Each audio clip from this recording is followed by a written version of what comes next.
الحمد لله رب العالمين حمدا كثيرا طيبا مباركا فيه على كل حال، حمدا يوافي نعمه ويكافئ مزيده. يا ربنا لك الحمد كما ينبغي لجلال وجهك وعظيم سلطانك، سبحانك لا نحصي ثناء عليك أنت كما أثنيت على نفسك. اللهم صل وسلم على سيدنا محمد طب القلوب ودوائها وعافية الأبدان وشفائها ونور الأبصار وضيائها وقوت الأرواح وغذائها، صلاة تشرح بها الصدور وتهون بها الأمور وتنكشف بها الستور، وعلى آله وصحبه ومن تبعه بإحسان إلى يوم النشور. بعد kumhimidi Allah subhanahu wa ta'ala kwa neema zake zote ambazo ametupa, kubwa kubwa na ndogo ndogo, za dhahir na za siri, hatuna budi kurejesha shukrani za dhati kwake Allah subhanahu wa ta'ala juu ya neema zote hizo kwa ujumla, ambapo uchache wa kuingia katika waja wenye kumshukuru Mungu ni kukithirisha neno alhamdulillah, alhamdulillah kwa wingi.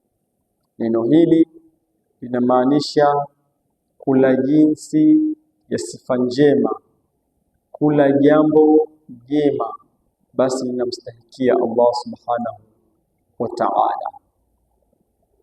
Na neno ambalo kulitamka dogo ni rahisi mno, lakini malipo yake ni makubwa kiasi kwamba katika hadithi sahihi Mtume asema thawabu zake, yani thawabu za neno alhamdulillah, lau zitajaliwa kuwa kama vile mwili, zikaingizwa katika mizani ya Allah siku ya Kiyama, basi zaweza kujaza. Ama wingi wa shukurani ni kufuatisha kivitendo yale ambayo tumeagizwa na kuepukana na yale ambayo tumekatazwa. Kwa kufanya hivyo, tutakuwa katika waja ambao ni wengi wa kushukuru au wanamshukuru Allah subhanahu wa ta'ala kwa wingi, ambao waja kama hawa sio wengi, ni wachache. Allah mwenyewe kwenye Qur'an katuambia wa qalilun min ibadiya ash-shakur, yani ni wachache mno miongoni mwa waja wangu wenye kumshukuru. Kwa maana katika viumbe vilivyoumbwa, basi wale wanaomshukuru Mungu ni wachache sana.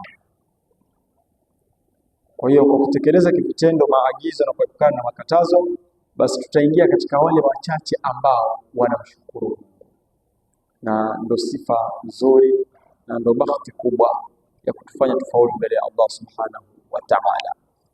Vile vile hatupaswi kusahau kumtakia ziada ya rehema na amani Bwana Mtume Muhammad sallallahu alaihi wasallam, kwa sababu ni moja katika funguo za kutuingiza kwenye maghfira ya Allah, kwenye rahma ya Allah, kutuingiza katika waja wenye kupandishwa daraja mbele ya Allah, kupata shafaa ya Mtume siku ya Kiyama, pia vile vile kupata bahati kubwa endapo kama swala hiyo ya Mtume tutaikithirisha, tutakuwa karibu naye peponi. Sallu ala nabii, Allahumma salli wa sallim ala sayyidina Muhammad wa ala ali sayyidina Muhammad. Alhamdulillah. Leo kwa bahati kubwa tumeingia katika siku tukufu ya Jumua ambayo imo ndani ya mwezi mtukufu wa Ramadhani. Ijumaa hii ni Ijumaa ya kwanza katika mwezi huu wa Ramadhani ndani ya huu mwaka wa 1447 Hijri. Hii ni Ijumaa ya kwanza kwa mathala ya huku Afrika ya Mashariki. Sisi tunahesabu kwamba leo ni tarehe 2, ama kwa baadhi ya watu waliodai kuona mwezi mwanzoni, wao wanahesabu tarehe 3. Yote yanawezekana, ajuaye ni Allah zaidi. Alhasil, Ijumaa hii ya leo ndio Ijumaa ya kwanza katika huu mwezi wa Ramadhani mwaka wa 1447, na ni Ijumaa ya kwanza katika hili 10 la rahma. Kama alivyosema Mtume, Ramadhani ina zigawanya zitatu. Kigawanyo cha kwanza kina siku 10. Rahma za Allah zinakithiri maradufu ndani ya 10 hilo, na kigawanyo cha pili pia kina siku 10. Maghfira ya Allah hukithiri mno, na kigawanyo cha tatu kinakuwa baina, ima siku 10 au siku 9, na kigawanyo hicho kinabeba itqul minan nar. Kwa hiyo kigawanyo hicho cha kwanza cha rahma, Ijumaa hii ya kwanza katika 10 hili la rahma. Ili kufikia rahma za Allah ni kufuata asbabu zote ambazo hutuingiza kwenye hiyo rahma ya Allah. Haina maana kwamba rahma za Allah ndani ya 10 hili hukunjuka, basi mtu akae ale na kulala aseme atazipata tu kama bibi harusi au bwana harusi. Hapana, lazima azishughulikie, azihangaikie, azifanyie kazi ili kuzifikia hizo rahma, ikiwemo kutekeleza ibada ya saum kwa yule awezaye. Ambaye hawezi, mithili ya mgonjwa ambaye kwamba amezidiwa, au mzee aliyopitiliza ambaye hana uwezo wa kufunga, au labda watoto wadogo na wengineo kama vile wajawazito na wanyonyeshao. Kama hawawezi, wana udhuru kisheria. Kuna wale ambao huruhusiwa kula wakalipa baada ya kupata nafasi, na kuna wale ambao huruhusiwa kula na hawalazimiki kulipa isipokuwa ni kutoa kibaba katika kula siku. Kwa hao labda husamehewa, ama wenyewe wana uwezo na hawafungi, watakuwa wamekosa sababu kubwa ya kufikia rahma za Allah kwenye mwezi kama huu wa Ramadhani. Na moja katika sababu pia ni qiyamu layli, kusimama kuswali usiku hutupelekea kupata zile rahma za Allah. Na moja katika sababu pia kusoma Qur'ani kwa wingi, hasa kwa kuwa mwezi huu ndani ya Lailatul Qadri Qur'an ndio ilishushwa kwa mpigo. Basi ni muhimu zaidi kukithirisha tilawatul Qur'ani, kwa sababu ni katika sababu za kufikia rahma. Alafu sababu nyingine ambayo ni nyepesi mno, hata mtu akawa amebanwa na saumu kiasi gani au hawezi, hii anaweza kuitekeleza, ni adhkar kwa wengi, dhikri zile kina subhanallah, alhamdulillah, la ilaha illa Allah, Allahu akbar, la hawla wala quwwata illa billah, astaghfirullah na wengineo. Yote hayo ni katika sababu za kufika kwenye rahma ya Allah, na zipo zingine mbalimbali. Katika Ijumaa hii ya leo itakuwa na mwendelezo wa topic ambayo tulianza huko nyuma mwisho mwa mwezi wa Shaaban. Topic yenyewe inahusu challenge ambayo Mayahudi walielekeza kwa Mtume sallallahu alaihi wasallam ili kutaka kuthibitisha kama kweli ni nabii, ni rasul ama hapana. Na challenge hii ilikuja baada ya Makureshi kufunga safari kutoka Maka kwenda Madina, ambako walikuwepo Mayahudi wana vituo vyao, kama vile mtaa uliokuwa wa Banu Qainuqa, na mtaa uliokuwa wa Banu Nadhir, na mtaa uliokuwa wa Banu Quraidha. Walikuwa ni Mayahudi wa kuanzia enzi za zamani. Sasa waliwafuata kwenda kuomba ushauri ni jinsi gani watafanya ili kuthibitisha kwamba mtume ni mkweli au si mkweli. Ndio pale sasa Mayahudi wakaandaa challenge yenye maswali matatu dhidi ya mtume ili kutaka kudhihirisha ukweli. wakiitakidi kwamba si mkweli, wao wanakwenda kumuungua kwa hayo maswali. Kwenye itikadi zao wanaamini kwamba huyu si mkweli, tutamuungua tu, kumbe wanakwenda kujidhalilisha wenyewe. Sasa kwenye maswali yale wanamuuliza yalikuwa takriban matatu. La kwanza lilikuwa ni swala kuhusu roho, na tukalielezea japo kwa ufupi kulingana ilivyokuja kwenye Qur'ani, na la pili lilikuwa ni kuhusu ashabul kahfi, na swali hili pia tulilitaja Juma iliyopita ambayo ilikuwa ni Juma ya mwisho katika mwezi wa Shaaban. Swali la tatu ndio swali la kuhusu mtu alozunguka mashariki na magharibi mwa ardhi au mwa dunia. Jinsi walivyomuuliza Mtume ile swali, walimwambia tuelezee kuhusu mtu ambaye enzi za Banu Israila alizunguka mashariki mwa ardhi na magharibi kwa ujumla.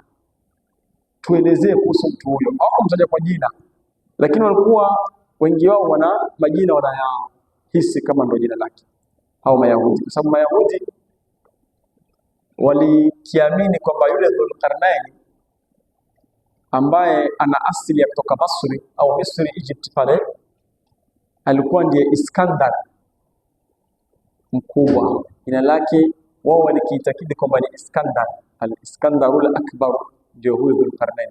Wao walikuwa kihisi hivyo, lakini kwenye Qur'ani akaja akatajwa kwa jina tofauti ambalo lilikuwa limethibitisha sifa halisi aliyokuwa nayo kwa jina la Dhulqarnain. Sasa walipomuuliza, ndo Mtume kwenye majibu yaliyoshuka kutoka kwenye Qur'ani akaelezewa kumhusu Dhulqarnain, na kwa kuwa swali lilikuwa la mwisho katika yale matatu, alielezewa huyu Dhulqarnain mwisho wa suratu Al-Kahfi. Mwenyewe Dhulqarnain Mungu alimtaja mwanzoni mwa aya alipomwambia Mtume, wayasalunaka an dhil qarnain. Na ewe Mtume, baada ya maswali yaliyopita mawili, pia wanakuuliza hao Mayahudi na wendani wao wa kishirikina kumhusu mtu aitwaye Dhulqarnain. Wao wamemuuliza kwamba mtu gani, ni yupi alizunguka ardhi mashariki na magharibi, na alifanya kazi gani, na alikuwa na sifa ipi, walimuuliza hivyo. Kwa hiyo Mungu akaleta sifa ya huyo mtu anaomuuliza, kwamba anakuuliza kuhusu mtu ambaye sifa yake ni Dhulqarnain, yani mwenye pembe mbili. Qarn katika lugha ya Kiarabu ina maana mbalimbali, ikiwemo maana ya pembe, na katika maana zingine ni miaka 100. Katika lugha ya Kiarabu miaka 100 ikipita inaitwa ni qarnun, ambapo pia hii ni katika hisabu ambazo zimezoeleka ulimwenguni. Kila baada ya miaka 100 inaitwa ni qarni. Sasa qarnun Kiarabu pia ndivyo. Lakini Dhulqarnain wapo walijitahidi kuelezea, wakiwemo al-Imam Tabari rahimahullah ta'ala alayhi kitabu chake Jami'ul Bayan an Ta'wili Ayatul Qur'an. Ameleta riwaya kadhaa za masahaba wa Mtume ambao walijitahidi kuelezea kwa nini Qur'ani imemtaja Dhulqarnain, yani mwenye pembe mbili. Baadhi ya masahaba walisema aliitwa hivyo ni kwa sababu alifanikiwa kuzunguka katika pembe mbili muhimu za ardhi, ikiwemo mashariki na magharibi. Alizunguka katika pembe mbili za ardhi, kwa hiyo akaitwa ni Dhulqarnain, ni mtu wa kwanza kubahatika kuzunguka katika pembe mbili za ardhi, ndio maana akaitwa Dhulqarnain. Wengine akasema aliitwa hivyo ni kwa sababu alikuwa akivaa kofia iliyotengenezwa kwa chuma ya shaba, kwa sababu yeye alikuwa kama vile kamanda, pamoja na kwamba analingania, lakini ukija kwenye jihadi uko mbele kupambana. Sasa katika ile kofia yake kulikuwa na alama za pembe, akabandikwa kwa sifa ya Dhulqarnain, na alikipenda kuivaa. Wapo walijitahidi wakasema hivyo, na wapo wengine walisema kwa akwali tofauti na hizo. Alhasil, Allah subhanahu wa ta'ala ndiye ajuaye zaidi kwa nini kamuita Dhulqarnain.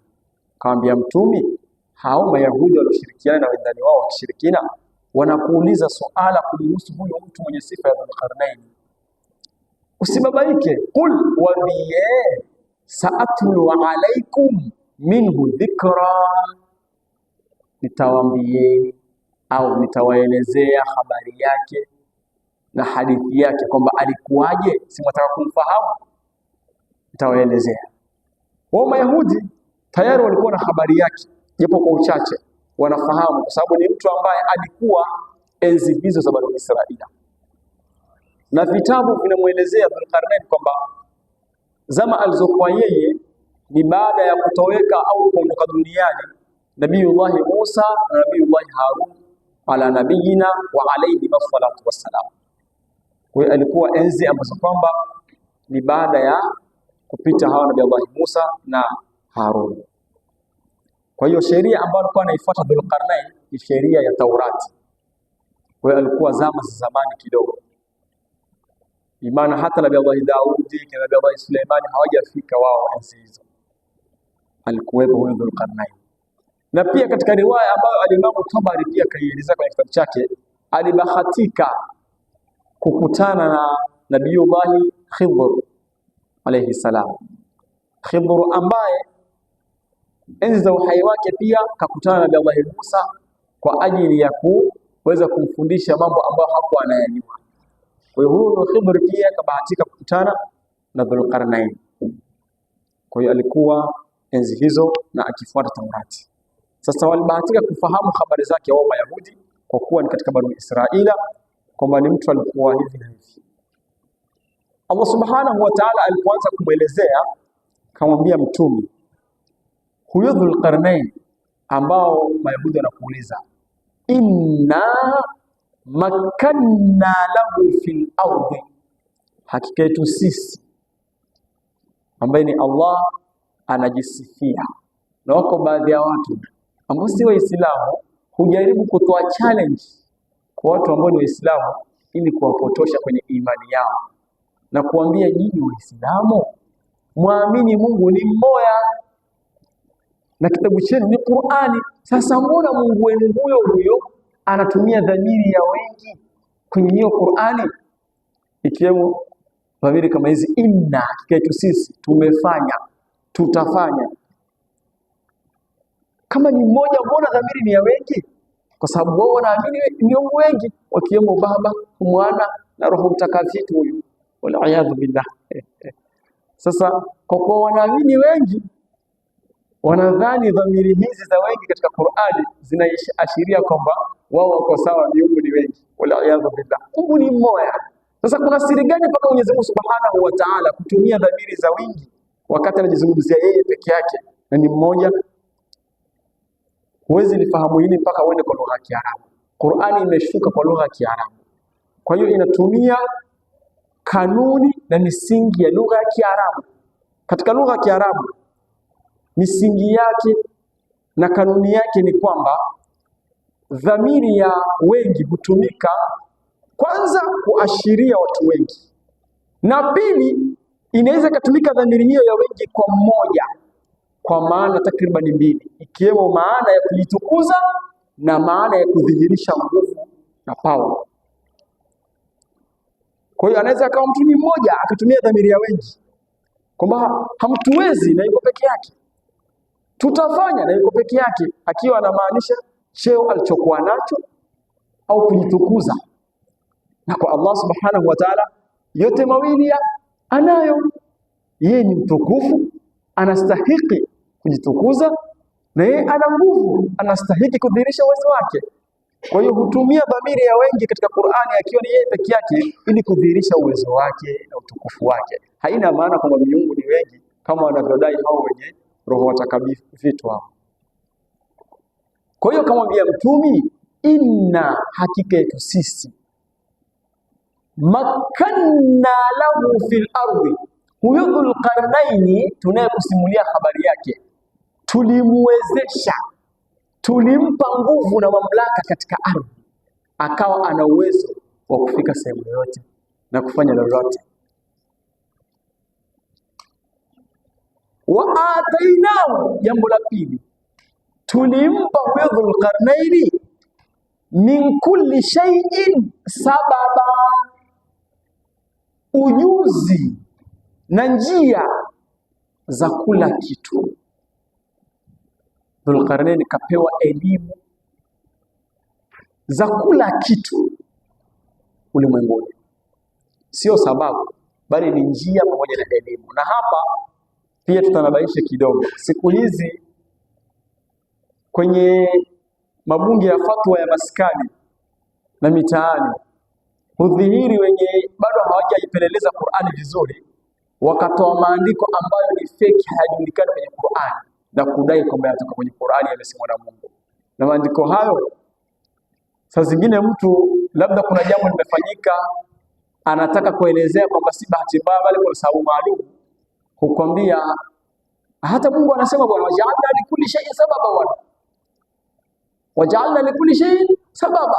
Lugha hii yatumika sana maskani, mitaani. Allahu akbar, eti kuonyesha kwamba kitu kilichofanyika kina sababu, hata Mungu kajalia kila kitu kina sababu. Hapana, hakuna andiko kwenye Qur'ani nzima la sema waja'alna likulli shay'in sababa, hakuna. Andiko liliyopo ni hili la Dhulqarnaini. Mungu kasema wa atainahu min kulli shay'in sababa, na sababa ya hapa haimaanishi sababu, inamaanisha njia na elimu. Dhulqarnaini kapewa njia za kufika kula sehemu na kufikia kila kitu, na akapewa ujuzi wa kila kitu. Kwa hiyo yale maandiko ambayo yamezoeleka mitaani kutumika kwamba waja'alna likulli shay'in sababa, si maandiko ya kwenye Qur'ani. Watu watanabai, unaenda kwamba Mungu kasema kadhaa na kumbe sivyo, ni kama kumzulia, haifai. Na hata ukitizama Kiarabu neno hilo waja'alna likulli shay'in sababa halina vigezo ya kuwa ni katika maneno ya Mungu. Jinsi nilivyokuja lenyewe halijakidhi vigezo waja'alna likulli shay'in sababa. Hapana, ni lugha ambayo kwamba ina udhaifu katika matumizi ya kanuni za Kiarabu, na haifai kwa Mungu kutumia lugha dhaifu ambayo haijakidhi vigezo. Kwa hiyo hilo si andiko. Andiko sahihi ni hili hapa. Mungu kaambia mtume huyo Dhulqarnain ambaye unaulizwa kumhusu, sisi tulimwezesha na kumpa nguvu katika ardhi kuweza kwenda sehemu yote na kufanya lolote, na kisha tukamwongezea ofa nyingine, tulimpa elimu ya kula kitu na njia za kukifikia hicho kitu. Huyo ndiye Dhulqarnain. Na katika riwayat ya Imam Tabari rahimahullah ta'ala alayhi Jami' al-Bayan an ta'wil ayat al-Qur'an, kanukuu riwaya mbalimbali ambazo kazitoa kwa masahaba. Wapo wanaosema labda alikuwa nabii. Hizo za masahaba, wapo masahaba ijtihadi zao walifikia hatua akasema Dhulqarnain alikuwa nabii, kwa sababu kuna mambo mengi alikuwa anayafanya, anapata mwongozo moja kwa moja kutoka kwa Allah. Kwa hiyo kwa ijtihadi hizo wakasema kwamba haiwezekani mtu wa kawaida kupata mwongozo moja kwa moja kutoka kwa Allah kama vile wahayi, isipokuwa awe nabii. Na hapo wengine wakiwemo kina Abdullah ibn Abbas, wakiwemo kina Sayyidina Ali na kina Ibn Mas'ud pia wakasema bali hakuwa nabii, alikuwa ni mtu mwema katika mawalii wa Allah. Kwa ijtihadi yao imepita hivyo. Na ijtihadi hii ya masahaba kina Sayyidina Ali ndio ambayo imeenea zaidi kwa Ahlus Sunna wal Jamaa kwamba Dhulqarnain alikuwa ni mtu mwema katika waja Allah waliochaguliwa. Na si ajabu mja mwema kama vile auliya Allah kupata ilham ambayo ni ishara kutoka kwa Mungu kufanana na wahi, lakini sio wahi. Venye manabii hupokea wahi, auliya Allah hupata ilhamu vile vile ambayo inafanana na wahi, lakini ni tofauti na wahi, kwa sababu haitwi wahi isipokuwa kwa manabii special. Kwa hiyo si ajabu kwamba Dhulqarnain akawa mja mwema na akawa anapata ilhamu kutoka kwa Allah na muongozo wa mambo ambayo alikiyafanya. Huyo ni Dhulqarnain. Kwa hiyo alipewa elimu ya kula kitu na njia za kukifikia kitu hicho.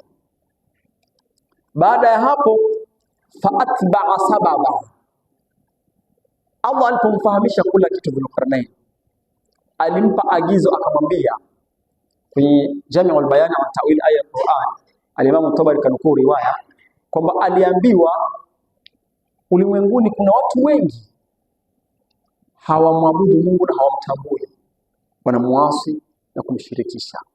Unatakiwa utembee, uzunguke kufikisha neno la Mungu, ewe Dhulqarnain. Na enzi hizo kulikuwa na haki ya kuwepo na watu ambao hawafahamu dini au hawafahamu Mungu, kwa sababu manabii walipokuwa kitumilizwa walikuwa wanashushwa kwa kaumu zao special kuanzia Nabiiullah Nuh kushuka, waliofuata baada yake walikuwa wanatumilizwa kwa kaumu zao. Kama yeye ni katika kabila fulani, basi anatumilizwa kwa kabila hilo, kama vile manabii wa Bani Israila kuanzia Nabiiullah Yaqub ambaye ndiye Israeli mwenyewe, walikuwa wanatumilizwa kwa Bani Israila tu. Manabii wote waliokuwa na enzi Bani Israila walitumilizwa kwa Bani Israila, hawakwenda kwa kaumu zingine.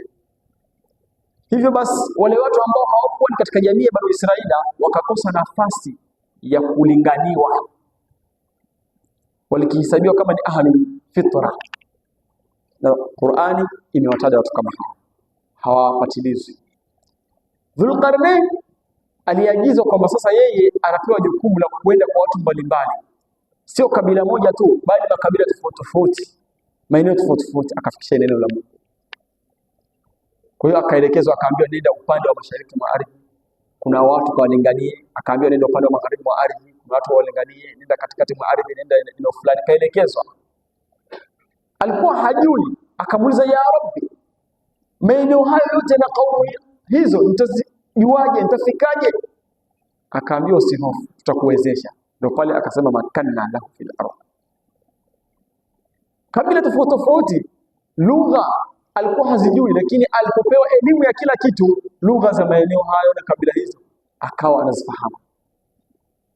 Dhulqarnain huyo, baada ya kufahamishwa, akajikuta anao uwezo, akaanza na jamii yake iliyomzunguka. Sasa akawafikishia ujumbe, na walikuwa watu hao tayari wanafahamu maneno ya Mungu, wana sheria ya Mungu. Sasa ilikuwa ni rahisi kumkubali. Akamwambia, nimeagizwa na Mola wangu kufanya jihadi ya kutembea ardhi yote dunia nzima kufikisha maneno ya Mungu. Naomba jeshi liambatane nami kwenda kufikisha maneno ya Mungu. Basi watu kadhaa walijitolea kuwa kama jeshi lake kwenda kufikisha maneno ya Mungu. Baada ya kupata jeshi, faatba'a sababa, Dhulqarnain akafuata sababu. Sababu hapa haikuja kwa maana ya sababu ile ya Kiswahili, bali imekuja kwa maana ya njia na ishara za ardhini. Atba'a sababa, kwa maana zile njia za ardhini na ishara za kufika kula eneo ndo alizifuata. Yani alijua kwamba nikitaka kwenda magharibi mwa ardhi natakiwa kutumia ishara gani na njia gani. Kwa hiyo akafuata zile njia. Kwa hiyo alifahamishwa kabisa kwamba ni njia ipi utafika sehemu fulani, njia gani utafika sehemu gani. Kwa hiyo akafuata zile njia, si sababu kama ambazo maskani zimezoeleka. Sasa akafuata zile njia na ishara za ardhini kufikia maeneo aliyoagizwa na Allah Subhanahu wa Ta'ala ili kwenda kufikisha neno. Akaanza upande wa magharibi, kwa kuwa kule alikokuwa alihisi ndio karibu zaidi, akaanza na huko, akaelekea upande wa magharibi. Safari ilipoanza na jeshi lake, walikuwa wakilindwa na kitu na kuongozwa na kitu. Jeshi nzima la Dhulqarnain, nyuma yao kuna giza. Watakapotangulia, giza linakaa nyuma yao kuwafunika, adui asiweze kuwaona na kuwafuatilia. Pamoja na kando yao au kulia na kushoto, wanalindwa na giza ili wasionekane na maadui wakaweza kuwafuatilia. Mbele yao wanaongozwa na nuru au mwangaza unaoonyesha kwamba wanapokwenda ni wapi, wanastahili kutumia njia gani na gani ili kufikia location hiyo na direction kama hiyo. Haya yote kayataja hata Al-Hafidh Ibn Kathir rahimahullah alayhi kwenye Al-Bidaya wa Nihaya, utayapata. Sasa akaanza kufuata njia hatta idha balagha maghriba ash-shamsi wajadaha taghrubu fi ainin hamiatin. Akaendelea na safari mpaka akafika upande wa magharibi mwa jua. Hapo sasa alipofika maeneo hayo ya magharibi, akakuta au jinsi kulivyo eneo hilo la magharibi ni kama vile jua taghurubu, linazama fi ainin hamiatin, kwenye chemchemu yenye udongo mweusi. Na wengine wakajitahidi kutafsiri, wakasema hapa ainin hamia ni katika chemchemu ambayo ina ardhi yenye joto kali au iliyo moto. Na wengine wakajitahidi wakasema bali ni eneo ambalo maji yake ni machafu, si salama kwa binadamu. Alhasil, akafika huko magharibi mwa jua Dhulqarnain, akalikuta jua lazama kwenye chemchemu hiyo. Haina maana kwamba jua latoka kuzama kwenye shuka chini na kuzama kwenye chemchemu, bali muonekano wa kule alikofika ni kama vile jua lazama kwenye chemchemu au linazama eneo hilo. Na hali hii ni kawaida, huwa inapatikana dunia nzima. Dunia nzima, ukifika eneo fulani kuna bahari, basi jua linapozama, inapokuwa bahari kwa upande wa magharibi, utakuta lile jua kule lilikoelekea kuzama ni kana kwamba linazama kwenye hayo maji. Huwa inakuwa hivyo, muonekano wa lile jua utadhania linazama kwenye hayo maji, haina maana kwamba linazama. Ndivyo kulivyo. Kwa hiyo ameenda katika eneo la magharibi ambalo muonekano wake yenye wako mwisho mwisho, kiasi kwamba jua linapozama basi ni kama linazama kwenye chemchemu ile, kwa maana nyuma ya eneo hilo upande wa magharibi hakuna kijiji karibu au mji. Hawa watu wako mwisho mwisho huko waliko. Hapo wanazuoni pia wakafanya ijtihad za kueleza hii maghribu shams, kwamba kulingana na jiografia sasa hivi ya kiulimwengu, je, inaangukia upande wa nchi gani au eneo gani? Alimamu Tabari, ijtihadi hizi zilianzia tangu enzi za masahaba na zikakaa mpaka leo hii. Kanukuu riwayati ambazo walijitahidi kuanzia enzi hizo kuelezea maghribu shamsi ilikuwa hasa inaangukia wapi. Riwaya moja inasema kwamba eneo alilofika yeye Dhulqarnain ni upande wa magharibi wa miji ya China. Ndio eneo ambalo alienda kafika, upande wa magharibi wa miji ya China. Huko ndiko ambako alifika yeye. Ni upande ambao kwamba nyuma ya hapo hakuna vijiji, yaani ni mai hiyo chemchemu. Kwa hiyo akakutana na watu eneo kama hilo. Riwaya nyingine ambayo pia ikapata waungaji mkono wengi inasema bali aliendelea na safari kuanzia kwenye miji hiyo ya magharibi mwa China akafika mpaka kwenye Baharul Khazar, ambayo inafahamika pia kwa jina Baharu Qazwin, ambayo kwa sasa hivi watu wa magharibi au tuseme kwa lugha ya Kiingereza inaitwa Caspian Sea. Bahari hiyo ambayo zamani ilikuwa inajulikana kwa jina Baharu Qazwin au jina lingine inaitwa ni Baharu al-Khazar. Baharu Qazwin iliitwa na Waarabu, walikuwa eneo hilo walikuwa kiishi. Ama kwa jina Baharu al-Khazar lilikuja kuanzia karne ya 7 miladi mpaka karne ya 10, kwa sababu kulikuwa na Mayahudi walienda kushukia na kuishi maeneo hayo, wakatengeneza empire yao ama ufalme maalum. Mayahudi hao waliongozwa na kiongozi wao Al-Khazar. Basi kwa mamlaka hayo ya Khazaria, bahari ile ikaitwa kwa jina ni Baharu Al-Khazar, ikanasibishwa kwa dola la Al-Khazaria la Kiyahudi lilokuwa eneo hilo. Kwa hiyo ilifahamika kama Baharu Al-Khazar.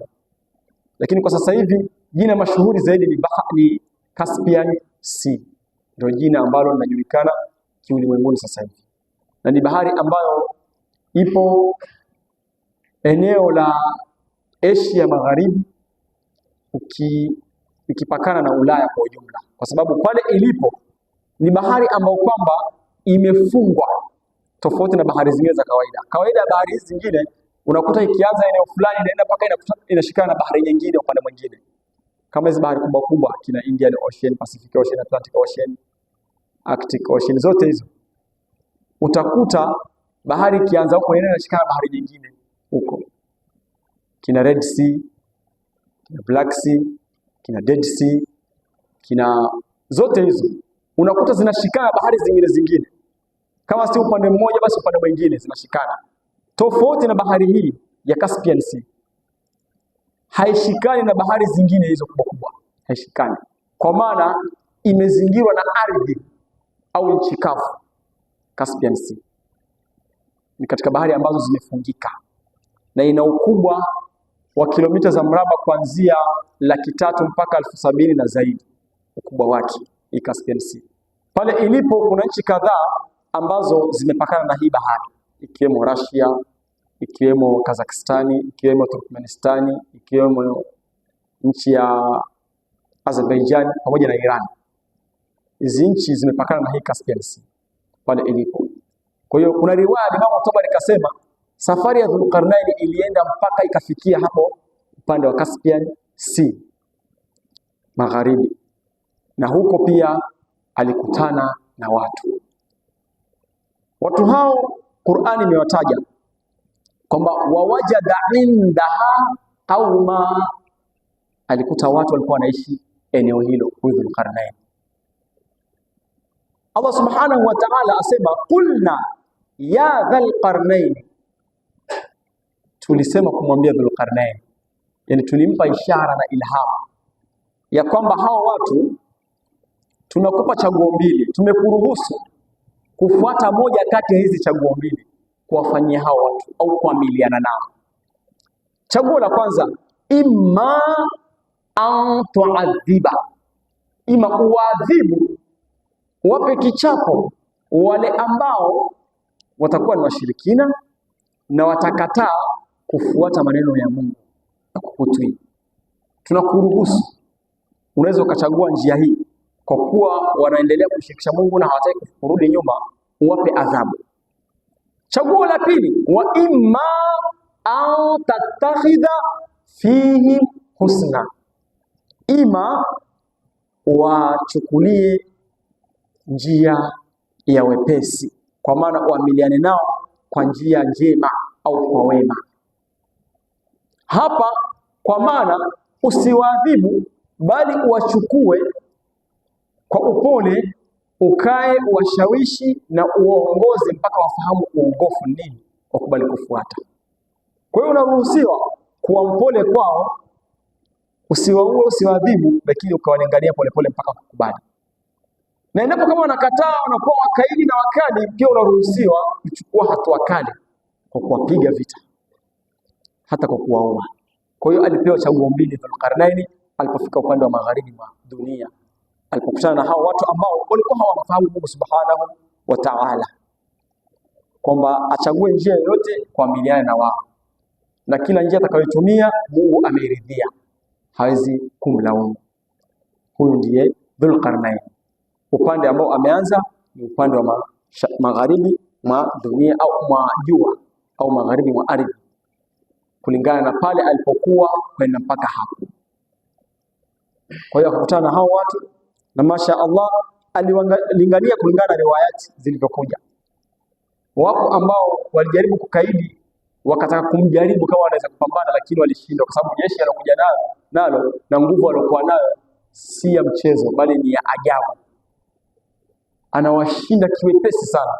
Wakakubali kumtii, wakamsikiza, wakaamua kuungana na yeye kuwa kama jeshi lake. Wakatoa baadhi ya vijana au watu ambao kwamba wana nguvu na afya, wakamwambia basi tutakubali kufuata maneno ya Mungu na sheria ya Mungu, na tuko tayari kuungana na wewe na kukupatia jeshi katika sisi, waambatane na wewe katika kueneza dawa ya Mungu, Muumba wa mbingu na ardhi. Kwa hiyo hapo Dhulqarnain akafanya kazi yake, lakini kabla ya kufanya, yeye mwenyewe alikuwa tayari ana nia kaweka. Baada ya kupewa ilhamu na Mungu akasema, amma man dhalama fasawfa nu'adhibuhu thumma yuraddu ila rabbih fayu'adhibuhu adhaban nukra. aliweka huu mkakati yeye mwenyewe, akasema tumeingia katika jamii hii na watu kama hawa. Ama yule ambaye yeye atafanya dhulma ya kuendelea kumshirikisha Mungu, dhulma ya shirki, akakataa kurudi nyuma, basi hatuna chaguo lingine, sisi tutamwadhibu. Na baada ya hapo tukimwadhibu akafa, basi atarudi kwa Mola wake. Akisharegeshwa kwa Mola wake, huko sasa ataenda kukutana na adhabu ya Mola wake. Mungu atamwadhibu adhabu ambayo ni nukra. Mungu mwenyewe kaitaja nukra, yani adhabu ambayo haijulikani. Itakuwa ni kama surprise siku kama hiyo. Alikuwa mkakati huo alipoingia, na ndo pale sasa alipowashinda wakakubali kurudi nyuma na kuingia katika taa ya Allah subhanahu wa ta'ala. Huyo ndio Dhulqarnain. Huo ni upande wa magharibi ambao alifika, na pia kuna upande wa mashariki na kuna upande mwingine tofauti mpaka kule ambako wapo Yaajuj na Maajuj. Unapomtaja Dhulqarnain kwenye habari yake au simulizi yake, hutoacha kuwataja Yaajuj na Maajuj ambao ni viumbe wapo wameumbwa na Allah. Kwa nini ukimtaja Dhulqarnain habari hiyo iende mpaka ikawataja Yaajuj na Maajuj? Ni kwa sababu alihusika huyo Dhulqarnain kwenye tukio la kuwazuia Yaajuj na Maajuj kutofika eneo la binadamu wa kawaida, kwa sababu wao ni viumbe ambao si wa kawaida. Inshallah, kadri tunaeleza habari hii ya Dhulqarnain, tutaeleza maeneo yote ambayo aliyafikia na watu waliokutana nao na namna alivyoamiliana nao, mpaka tutakutana na hao Yaajuj na Maajuj kwenye habari ambao ndio sehemu ya mwisho tutakayoimalizia kueleza habari ya huyu Dhulqarnain.